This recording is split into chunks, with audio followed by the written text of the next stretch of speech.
નમસ્કાર સાથી મિત્રો, એક્ઝામ સાથી ચેનલમાં આપ સૌનું હાર્દિક સ્વાગત છે। આજે તમારી સમક્ષ આપણે ભારતીય બંધારણનો ઉદ્ભવ અને વિકાસ કેવી રીતે થયો એ પ્રકરણ લાવી રહ્યા છે।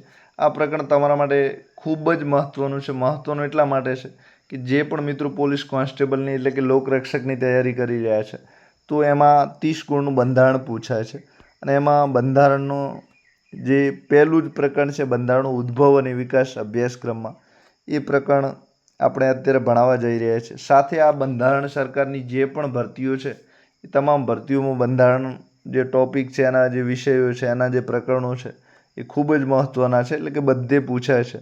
તો પીએસઆઈ છે, જીપીએસસી પ્રિલિમ પરીક્ષા છે, મુખ્ય પરીક્ષા છે, સાથે જીએસએસબીની સીસી એટલે કે ક્લાર્કની જે પણ પરીક્ષા ગ્રુપ એ અને બીની છે ત્યાં મુખ્ય પરીક્ષામાં પણ બંધારણ પૂછાય છે। સાથે જ્યાં જ્યાં સરકાર હોય ત્યાં બંધારણની જરૂર પડે અને બંધારણની જરૂર પડે છે એટલે સરકાર તેના કર્મચારીઓને બંધારણથી અવગત થાય એના માટે બધી જ પરીક્ષામાં બંધારણ પૂછે છે। એટલે તમારા માટે બંધારણ ખૂબ જ મહત્ત્વનું છે। સાથે આપણે બંધારણની ક્રમિક સિરીઝ લોકરક્ષક માટે તૈયાર કરવા જઈ રહ્યા છીએ, તો વિડીયો એક પછી એક આવશે। આમાં તમારો સહયોગ અઢળક જોઈશે, તો તમે જેવો સહયોગ કરશો એ પ્રમાણે આપણે આગળ વધતા રહીશું। તો બંધારણનો ઉદ્ભવ અને વિકાસ પ્રથમ પ્રકરણ છે। તો આમાં બંધારણનો ઉદ્ભવ એટલે કે બંધારણ ભારતમાં ક્યાંથી આવ્યું, કઈ રીતે એના વિચાર રજૂ થયા, પછી એવી કઈ બાબતો હતી કે આ બંધારણ જે છે એ બની શકે, સાથે વિકાસ એટલે બંધારણ બનાવવાની વાત આમાં હતી, પછી બન્યા પછી બંધારણ કઈ રીતે મજબૂત થાય, પછી બંધારણ બનાવવા માટે કઈ કઈ વાતોની મદદ સહાયની જરૂર હતી, તો આ બધી જ વાતો આમાં આપણે આવશે। તો સૌ પ્રથમ બંધારણ બનાવવા માટે બંધારણ સભાની માંગ રજૂ કરાઈ। તો સભા તમે જાણો છો તો વિધાનસભામાં બેઠકો વારંવાર મળતી હોય છે, તો આવી બેઠક કાયમી મળે એવી સૌ પ્રથમ માંગ કરવામાં આવી। તો બંધારણ બનતા પહેલાં એક સભાની જરૂર પડી, તો બંધારણ સભાની માંગ સૌ પ્રથમ। તો બંધારણ સભાના ગઠનનો વિચાર સૌ પ્રથમ 1934માં એમ.એન. રોય દ્વારા રજૂ કરાયો કે ભારત માટે એક બંધારણની જરૂર છે, તો એના માટે સભા મળવી જોઈશે। આ સભા મળશે તો વિચાર રજૂ કરશે અને વિચાર રજૂ કરશે તો કંઈક આપણે બંધારણ જેવું બનાવી શકશું। તો આવો સૌ પ્રથમ વિચાર 1934માં એમ.એન. રોય દ્વારા રજૂ કરાયો। શેનો વિચાર રજૂ કરાયો? તો કે બંધારણ સભાના ગઠનનો, બરાબર। પછી 1935માં ઈસવીસન 1935માં ભારતીય રાષ્ટ્રીય કોંગ્રેસ દ્વારા બંધારણ રચના માટે આધિકારિક રીતે બંધારણ સભાની માંગ કરી। તો આધિકારિક એટલે કે ઓફિશિયલ રીતે 1935માં જે ભારતીય રાષ્ટ્રીય કોંગ્રેસ હતી એ ભારતમાં એક કે બંધારણ રચવું છે એના માટે બંધારણ સભાની જરૂર પડશે। તો બંધારણની રચના કરવા માટે બંધારણ સભાની માંગ કરી કોણે? તો કે ભારતીય રાષ્ટ્રીય કોંગ્રેસે 1935માં। આ બીજા નંબરની માંગ હતી। સૌપ્રથમ એમ.એન. રોયે વિચાર રજૂ કર્યો, પછી ભારતીય રાષ્ટ્રીય કોંગ્રેસ છે એમણે બંધારણ સભાની માંગ 1935માં કરી। હવે ત્રીજી વાત એ છે કે ઈસવીસન 1938માં ભારતીય રાષ્ટ્રીય કોંગ્રેસ તરફથી ફરીથી કોંગ્રેસ તરફથી પંડિત જવાહરલાલ નહેરુ એ વખતે આ સંસ્થાના કર્તા હતા અને મુખ્ય હતા। તો જવાહરલાલ નહેરુ દ્વારા ઘોષણા કરાઈ કે સ્વતંત્ર ભારતનું નિર્માણ એટલે કે સ્વતંત્ર ભારત બનશે અને એનું એક બંધારણની પણ જરૂર પડશે। તો આ બંધારણના નિર્માણ માટે વયસ્ક મતાધિકારથી ચૂંટાયેલ જે સભ્યો છે એ આ બંધારણ સભા બનાવશે। તો વયસ્ક એટલે કે અત્યારે આપણે 18 વર્ષના તમામ મતદારો છે એ મત આપી શકે છે। તો એ સમયમાં 21 વર્ષના એવી જોગવાઈ જૂની હતી। તો આજે આ રીતે ચૂંટણી દ્વારા સભ્યો ચૂંટવાની વાત હતી અને આ સભ્યો બંધારણ સભામાં મોકલવાની વાત હતી। તો આ રીતે અમે અમારી બંધારણ સભાનું નિર્માણ કરશું અને બહારી દખલ કોઈ ચાલશે નહીં, એટલે કે બ્રિટિશરો જે છે એમાં આમાં કોઈ દખલ કરી શકશે નહીં, એટલે કે અમે અમારી રીતે સ્વતંત્ર રીતે બંધારણ સભા બનાવવા માંગીએ છીએ। તો બંધારણ સભાનો વિચાર જે હતો એ 1934થી ચાલુ થયો। 1935માં કોંગ્રેસે ફરીથી રજૂઆત કરી। 1938માં કોંગ્રેસના જવાહરલાલ નહેરુ છે એમણે ફરીથી રજૂઆત કરી. તો આ ખાસ તમારે યાદ રાખવાનું છે કે 1938માં કોંગ્રેસ જે હતી એમણે વયસ્ક એટલે કે ઉંમરવાળા જે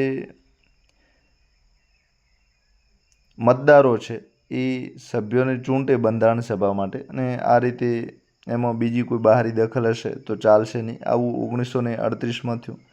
હવે ત્યારબાદ નહેરુની એ માંગ એટલે કે વયસ્ક મતાધિકારો દ્વારા એક ચૂંટાયેલ સભ્યોની બંધારણ સભા હોય એ માંગને 1940માં બ્રિટિશરોએ સ્વીકારી લીધી. ક્યારે સ્વીકારી? તો કે 1940માં.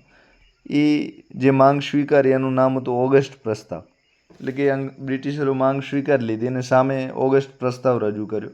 તો 1940ની ઓગસ્ટ મહિનામાં પ્રસ્તાવ આવ્યો હોવાને લીધે એનું નામ છે ઓગસ્ટ પ્રસ્તાવ. સાથે ઈસવીસન 1942માં બ્રિટિશ સરકારે બ્રિટિશ જે સંસદ હતી એમાં એક કેબિનેટ મંત્રી હતા. તો એ કેબિનેટ મંત્રીનું નામ હતું સર સ્ટ્રેફર્ડ ક્રિપ્સ.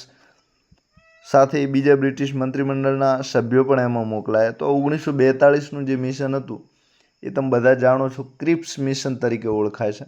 તો સૌ પ્રથમ અંગ્રેજોએ ઓગસ્ટ પ્રસ્તાવ રજૂ કર્યો 1940. 1942માં ક્રિપ્સ મિશન મોકલ્યું. તો સ્ટ્રેફર્ડ ક્રિપ્સ અને બીજા સભ્યો પણ આમાં મંત્રીમંડળમાં હતા.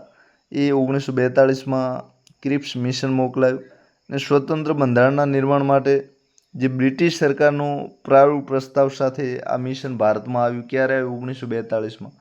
એટલે કે સ્વતંત્ર બંધારણનું નિર્માણ થઈ શકે એના માટે જે અંગ્રેજો હતા એમની સરકારે પ્રારૂપ એટલે કે કાચો ઢાંચો એક પ્રસ્તાવ રજૂ કર્યો કે અમે તમને આ રીતની બંધારણ સભા આપવા માંગીએ છીએ, અને એ વિચાર સાથે ભારત આવ્યા.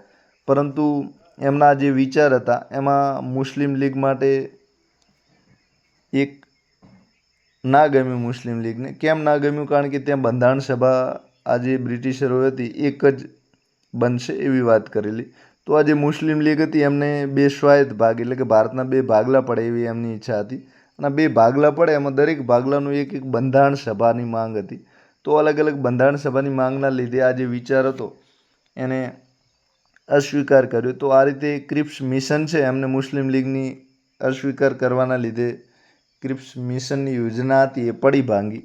ત્યારબાદ અંતે ઈસવીસન 1946ની 24મી માર્ચે, તો ત્રીજા મહિનાની જે 24મી તારીખ હતી 1946માં, એમાં 3 સભ્યોનું એક કેબિનેટ મિશન ભારતમાં આવ્યું.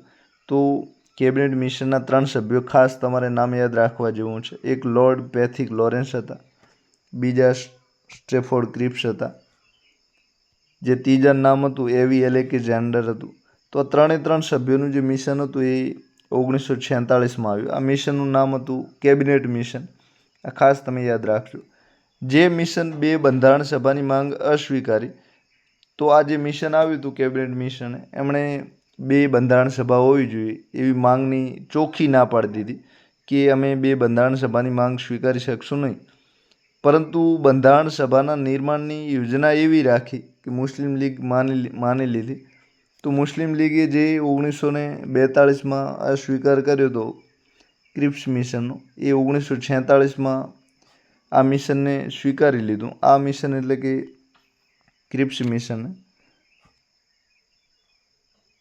મિશનની ના પાડી હતી, પણ કેબિનેટ મિશન જે 1946માં આવ્યું એને એમની જે માંગો હતી, અમે આ રીતે અંગ્રેજોએ કહેલું કે બંધારણ સભાની રચના કરશું, એ મુસ્લિમ લીગને અનુકૂળ આવ્યું અને એમણે 1946નું જે કેબિનેટ મિશનની યોજના હતી એ સ્વીકારી લીધી. એના સભ્યો ખાસ 3 મહત્ત્વના છે, તો તમે એ યાદ રાખજો. એક લોર્ડ પેથિક લોરેન્સ છે, બીજા સ્ટ્રેફર્ડ ક્રિપ્સ છે અને ત્રીજા એવી એલેક્ઝાન્ડર છે. આ સ્ટ્રેફર્ડ ક્રિપ્સ છે એ 1942માં પણ ક્રિપ્સ મિશન નામની આગેવાની હેઠળ આવ્યું હતું. 1946માં ફરીથી આ 3 જણા આવે છે. હવે આ બંધારણ સભાની રચના કેબિનેટ મિશને સ્વીકારી હતી. એમાં કેવી રીતે એમની યોજના હતી, તો બંધારણ સભાની રચના કેવી રીતે થશે, બંધારણ સભા કેવી રીતે બનશે એની વાત આપણે કરી લઈએ. તો નવેમ્બર 1946માં કેબિનેટ મિશન યોજના દ્વારા આ બંધારણ સભાની રચના થઈ. ક્યારે થઈ? તો કે નવેમ્બર 1946. આ તારીખ તમારા માટે ખૂબ જ મહત્ત્વની છે. તો તો જે બંધારણ સભા છે એ સૌ પ્રથમ ક્યારે બની? તો 1946ના વર્ષમાં નવેમ્બર મહિનામાં, બરાબર. હવે આ યોજનાની વિશેષતા આપણે જોઈએ તો કે આ જે કેબિનેટ મિશન આવ્યું હતું એ યોજનામાં શું શું વાતો કરાઈ હતી જેના લીધે એક સારી બંધારણ સભા બની શકે? તો એમણે એવું કહેલું કે આજે સ્વતંત્ર ભારતની બંધારણ સભા બંધારણ રચવા માટે ખૂબ ઉપયોગી થાય તેમ છે. તો આ બંધારણ સભામાં કુલ 389 સભ્યો હશે. કેટલા સભ્યોની વાત કરી? 389. અત્યારે આપણે તમે વિધાનસભામાં જુઓ છો તો 550 જેવા સભ્યો છે. વિધાનસભા એટલે કે ભારતની જે સંસદ છે એમાં લોકસભા, એમાં 550 સભ્યો છે. તો આ રીતે એ વખતે આ બંધારણ સભા પણ ખૂબ જ સંસદનું કામ કરતી હતી, એ તમે જાણો છો. તો બંધારણ સભામાં કુલ 389 સભ્યો હશે. હવે જેમાં 296 બેઠકો બ્રિટિશ ભારતના જે પ્રાંતો છે એમના માટે છે. તો 389માંથી 296 જે બેઠકો છે એ બ્રિટિશ ભારત પોતાના કબજા હેઠળ લીધેલ પ્રાંતો માટે હતા. હવે આ 12 પ્રાંતો એમાં કુલ હતા એ તમારા માટે મહત્વનું નથી, એ ઇતિહાસનો પ્રશ્ન છે. આપણે માત્ર 296 બેઠકો બ્રિટિશ ભારતના પ્રાંતો માટે અને 93 દેશી રજવાડાઓ માટે બેઠકો રાખવાનું નક્કી કરાયું. તો આ રીતે જે બેઠકો છે એના બે ભાગલા પડ્યા, એક બ્રિટિશ પ્રાંતો માટે અને બીજા આ પ્રાંતો ખૂબ મોટા એકમો હતા, રાજ્યો કરતાં પણ મોટા હતા અને એવા કુલ 12 પ્રાંત હતા. સાથે દેશી રજવાડા ઘણા બધા હતા, નાના નાના. તો એમના માટે 93 બેઠકો ફાળવવામાં આવી. હવે આ કુલ જે બ્રિટિશ ભારતના જે પ્રાંતો 12 હતા એમના માટે 296 બેઠકો નક્કી કરાઈ હતી. એ 296 બેઠકોમાંથી 292 સભ્યોની પસંદગી, 11 ગવર્નરના જે પ્રાંતો હતા, તો કુલ 11 ગવર્નર હતા, એમના જે પ્રાંત હતા એમાંથી 292 સભ્યોની પસંદગી કરવાનું નક્કી થયું. એટલે કે આ જે સભ્યો ચૂંટાશે એ 11 ગવર્નરના પ્રાંત માટે ચૂંટાશે. એટલે કે ગવર્નરના જે પ્રાંતો 11 છે એમાંથી 292 સભ્યો ચૂંટાશે. પાછળ જે 4 સભ્યો વધ્યા એમની પસંદગી મુખ્ય આયુક્તોમાંથી કરવાની હતી. તો મુખ્ય આયુક્ત તમે કેન્દ્ર શાસિત પ્રદેશ જેવા જે એકમો હતા ત્યાં આ મુખ્ય આયુક્તો ગવર્નર તરીકેની જવાબદારી નિભાવતા હતા. તો ત્યાંથી 4 સભ્યોની પસંદગી થશે. તો 292 પહેલાં અને 4 આ, તો કુલ એમ 296 સભ્યોની પસંદગી જે કરવાની હતી બ્રિટિશ પ્રાંતોમાંથી એ થઈ ગઈ. હવે દરેક પ્રાંત સાથે રજવાડા અને નાના નાના રાજ્યોનો સમૂહ એમ પ્રત્યેકને 10 લાખની વસ્તી પર એક બેઠકની વહેંચણી કરવાની હતી. એટલે કે અંદાજે આ જે પ્રાંત છે, રજવાડા છે અને નાના રાજ્યોનો સમૂહ છે, એટલે કે ઘણા બધા રાજ્યો મળીને એક સમૂહ બને. તો આ બધાને જે બેઠક આપવાની હતી એ વહેંચણી આડેધડની પણ 10 લાખની વસ્તી અંદાજે હોય ત્યાં એક બેઠક મળે, બરાબર. સાથે દરેક બ્રિટિશ પ્રાંતની બેઠકો જે 296 બેઠકો બ્રિટિશ પ્રાંતને આપવાની હતી. તો આ દરેક બ્રિટિશ પ્રાંતને જે બેઠક આપવાની હતી એમાં 3 સમુદાયમાં, એટલે કે 3 ભાગલા એમાં પણ પડ્યા કે 296 બેઠકો 11 ગવર્નરના પ્રાંત અને 4 મુખ્ય આયુક્તોને આપવાની છે. એમને એમ નથી આપી દેવાની, એમાં 3 સમુદાય પડ્યા. તો સમુદાય એટલે કોમ્યુનિટી. તો આ 3 જે સમુદાય છે તમારા માટે ખૂબ જ મહત્ત્વના છે. એ આપણે એની પાછળ વાત આવશે. તો એમાં એક મુસ્લિમ સમુદાય, બીજો શીખ સમુદાય અને ત્રીજું સામાન્ય. તો સામાન્ય સમુદાયમાં બધી જ વસ્તી સામેલ હતી, એટલે કે પારસી, ઈસાઈ, હિન્દુ આ બધા જ સામાન્યમાં આવતા હતા. તો દરેક બ્રિટિશ પ્રાંત છે એમાં બેઠકો 3 સમુદાયમાં વસ્તીના આધારે વહેંચવાની હતી. તો બંધારણ સભાની જે રચના હતી એ એના સભ્યો બધા હતા એ ચૂંટણીથી ચૂંટાવાના હતા. તો એમાં જે સીટોનું વિતરણ હતું એ શાના આધારે કર્યું? તો કે વસ્તીના આધારે કર્યું. વસ્તીના આધારે કર્યું તો એમાં એ 3 ભાગ પાડ્યા, એટલે કે આ બેઠકો છે એ 3 સમુદાયમાં વહેંચવામાં આવશે. તો પ્રથમ નંબરે મુસ્લિમ સમુદાય, બીજો શીખ સમુદાય અને ત્રીજો સામાન્ય. તો સામાન્યમાં મુસ્લિમ અને શીખ સિવાયની જે બાકીની બધી વસ્તી હતી એ આમાં સામેલ થાય છે. તો આ 3 સમુદાયના ભાગલા પાડીને 296 બેઠકો આપવાની હતી. બાકીની જે બેઠકો છે એ રજવાડા માટે હતી. તો દરેક સમુદાયના પ્રતિનિધિઓની ચૂંટણી જે પ્રાંતીય એસેમ્બલી હતી, એટલે કે આ પ્રાંતોમાં એક નાનકડી વિધાનસભા રાજ્યસભા, આ જે વિધાનસભા અને રાજ્યસભા ચાલતી હતી એ પ્રાંતીય એસેમ્બલી તરીકે ઓળખાશે. તો એ સમુદાયના સભ્યો દ્વારા એક એકલ સંક્રમણી મતથી સમાનુપાતિક પ્રતિનિધિત્વ મતદાન કરવાનું હતું.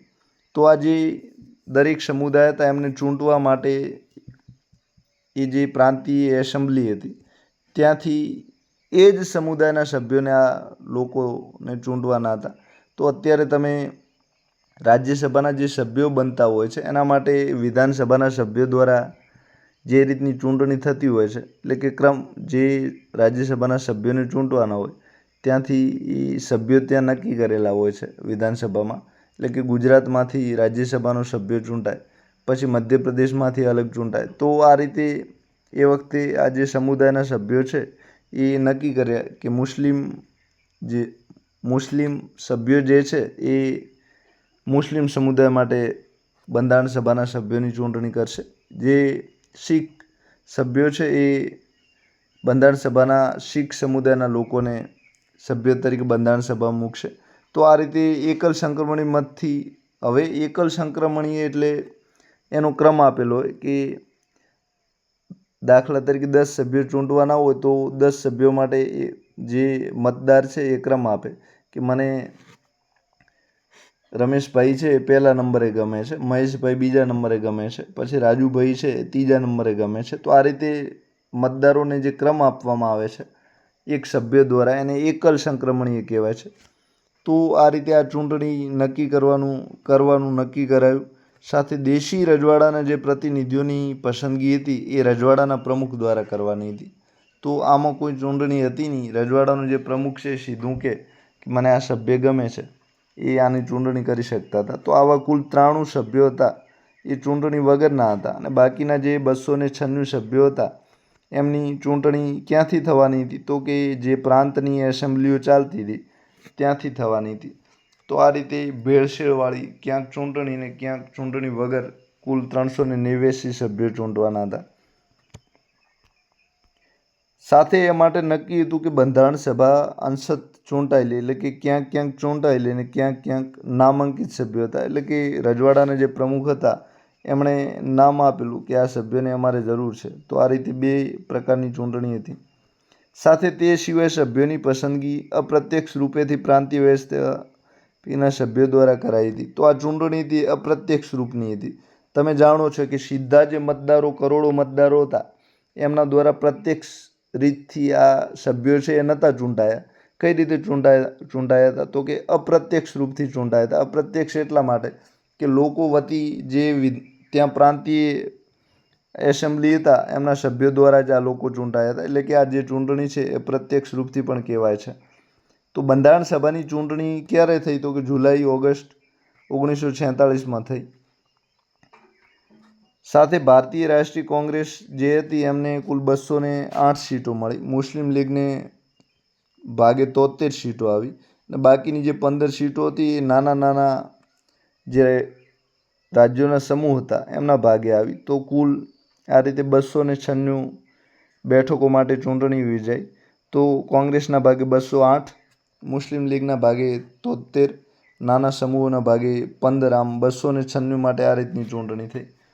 અને જે 93 બેઠકો હતી દેશી રજવાડાઓને અપાઈ હતી એ બેઠકોમાં બંધારણ સભામાં આવવાની ના પાડી દીધી કે આ 93 દેશી રજવાડા છે એમણે ના પાડી કે અમે અમારા 93 સભ્યો મોકલવા માંગતા નથી. આ રીતે જે આ 389માંથી 93 બેઠકો હતી એ ઓછી થઈ ગઈ. એટલે કે રજવાડાએ પોતાના કોઈ સભ્યો મૂક્યા નહીં, ને આ રીતે બંધારણ સભામાં એમના સભ્યો નહોતા. સાથે ભારતના જે વયસ્ક મતદાતાઓ દ્વારા પ્રત્યક્ષ નહોતો, એટલે કે આ જે સભ્યો બંધારણ સભાના ચૂંટાયા હતા 389, એમાં વયસ્ક મતદાતાઓ કોઈ મત નહોતા આપ્યા, પણ એમના વતી જે સભ્યોએ આપ્યા હતા પ્રાંતીય એસેમ્બલીના. એટલે આજે આ રીતે ચૂંટણી થઈ હોવા છતાંય આમાં જે બંધારણ સભા બની એમાં બધા જ સમુદાયના લોકો હતા. સમુદાય એટલે કે હિન્દુ છે, મુસ્લિમ છે, પારસી છે, શીખ છે, ઈસાઈ છે, એસસી છે, એસટી છે, આ બધા જ સમુદાયના લોકો, મહિલાઓ છે, આમ બધા જ સભ્યો આમાં હતા. અને એક જ સભ્યની ખોટ હતી, એ કોણ? ગાંધીજી. તો કે ગાંધીજી સિવાયના બધા જ સભ્યો આમાં સામેલ હતા અને આ રીતે એક બંધારણ સભા બની. બરાબર. તો ક્યારે બની? તો કે નવેમ્બર 1946માં બની. હવે કોણે કોણે બનાવી? તો એમાં સભ્યના નામ મુસ્લિમ સમુદાય હતો, શીખ સમુદાય અને એક સામાન્ય સમુદાય હતો. આ ત્રણેય સમુદાય મળીને અડધી ચૂંટણીથી અને અડધી ચૂંટણી વગર બનાવી. તો આ રીતે એક બંધારણ સભાની રચના થઈ. ક્યારે થઈ? તો કે નવેમ્બર 1946માં બંધારણ સભા બની. હવે આપણે આમાં તમને બંધારણ સભા કેવી રીતે બની, એમાં કેબિનેટ મિશનની જે યોજના 1946માં આવી હતું એ કઈ રીતે હતી, એ બધી જ વાતો કરી દીધી. હજુ આ બંધારણ ઉદ્ભવ અને વિકાસમાં બીજો ભાગ પણ આપણે રજૂ કરશું. તો ત્યાં બંધારણ સભા કઈ રીતે કામ કરતી હતી, પછી બંધારણ બનાવવા માટે બંધારણ સભાએ કેટલી બેઠકો કરી, સાથે આ જે બંધારણ સભા છે એમની કામગીરી કઈ હતી, પછી અમલમાં ક્યારે આવ્યું, પછી એની સમિતિઓ કઈ હતી, આ સમિતિઓ કઈ રીતે કામ કરતી હતી, એ બધી જ વાતો આપણે આમાં કરશું. તો આપ સૌનો આભાર. એક્ઝામ સાથી ચેનલ જરૂર સબસ્ક્રાઈબ કરો, તમારા મિત્રો જોડે શેર પણ કરતા રહો. અને આમાં M.N. રોય 1934, 1935માં કોંગ્રેસ દ્વારા બંધારણ સભાની માંગ કરાઈ, 1938 દ્વારા કોંગ્રેસ વતી જવાહરલાલ નહેરુએ પ્રસ્તાવ રાખ્યો કે અમારું બંધારણ અમે અમારી રીતે બનાવશું અને એ ચૂંટાયેલા સભ્યો છે બધા એ મતદારોથી નક્કી કરશું. પછી 1940માં બ્રિટિશરોએ ઓગસ્ટ પ્રસ્તાવ રજૂ કર્યો, એ ઓગસ્ટ પ્રસ્તાવ ન સ્વીકાર્યો ભારતવાળાએ. પછી 1942માં ફરીથી બ્રિટિશરોએ ક્રિપ્સ મિશન મોકલ્યું, એ પણ મુસ્લિમ લીગે ના પાડી દીધી. 1946માં છેલ્લે જે બ્રિટિશરો છે એમને સ્ટોફર્ડ ક્રિપ્સ હતા એમની પછી પેથિક લોરેન્સ અને એવી એલેક્ઝાન્ડર છે એમની આગેવાની હેઠળ 1946માં કેબિનેટ મિશન મોકલ્યું અને આ કેબિનેટ મિશનના એક યોજના રજૂ કરી. એ યોજનાના લીધે એક સરસ મજાની બંધારણ સભાની રચના નવેમ્બર 1946માં કરાઈ. અને હવે પછીની વાત છે આપણે બીજા વિડીયોમાં આપ સૌને સમજાવશું. તો આપ સૌનો આભાર. એક્ઝામ સાથી ચેનલ જરૂર સબસ્ક્રાઈબ કરો, તમારા મિત્રો જોડે શેર પણ કરતા રહો. લોકરક્ષક પરીક્ષાની જે તૈયારી છે તદ્દન મફત રીતે તમે અહીં તૈયારી કરી શકો છો. સાથે બધા જ વિડીયો છે એ લક્ષ્મીકાંતની જે બુક છે એ એના કન્ટેન્ટને આધાર બનાવ્યો છે. ક્યાંક GCRT NCERTની જરૂર પડી છે એની પણ આપણે મદદ લીધી છે. તો આ રીતે આપ એક પણ પ્રશ્ન ના છૂટે એ રીતે ડિટેલમાં તૈયારી કરી શકો, એના માટે આપણે આ વિડીયો સિરીઝ ચાલુ કરી છે. તો આપ સૌનો આભાર. Thank you very much.